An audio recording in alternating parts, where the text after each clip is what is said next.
13 million voters are going to the polls in the Netherlands in what is the first of three crucial Eurozone elections this year. France goes to the polls next month to elect a new president, while Germany due to hold a general election in September. Well, David Lee is senior analyst at Control Risk and he joins us now. Thanks very much for joining us, David. When people hear, the Dutch elections, many people may think, so what? But when you consider it's the sixth largest economy in the EU, and when you consider we have got two further elections later this year, actually it takes on so much more importance, doesn't it?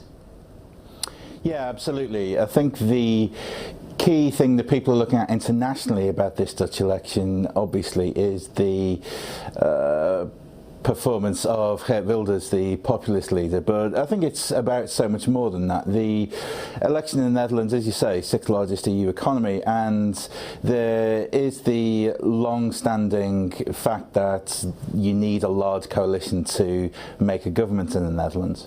And one of the things that's going to do is probably keep Wilders out of power, but also it's going to make sure that it takes a long time to form a government. So we're not going to see a government formed in the next week or so. So it's going to be probably a long process dragging on through most of the spring. And what does that uncertainty then mean for the rest of Europe? Yeah, I mean, this is certainly unlikely to be settled in time for the French election, which the first round of the presidential election on 23rd of April. So, this is uncertain. I don't think it's probably going to have too much an impact in terms of markets and in terms of the ability of the EU to get along. I think the example of Belgium a few years ago, when they were uncertain for nearly 2 years, was it was basically okay in terms of the functioning of that state and its interactions with others.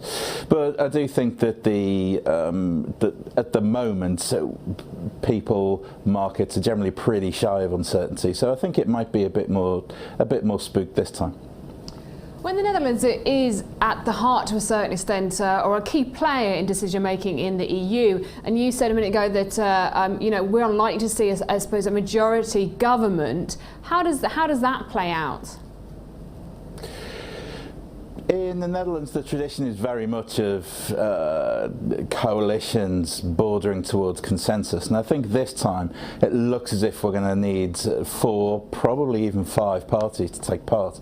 So it's going to be very broad-based, people from both sides of the traditional left-right political spectrum. So I think probably what we'll get in the Netherlands is probably the incumbent Prime Minister remaining in power, Mark Rutte. The Liberal Party, the centre-right Conservative Party, probably all going to join, and 2 or 3 small parties, possibly including the Labour Party, who are already there as well. If the Labour Party does remain in power, in the coalition, that does create the possibility for Jeroen Dijsselbloem, who's chair of the Eurogroup of Eurozone finance ministers, to remain in his office, and pretty much everybody seems to want that on the Dutch level and on the European level as well. So that's one thing to look out for.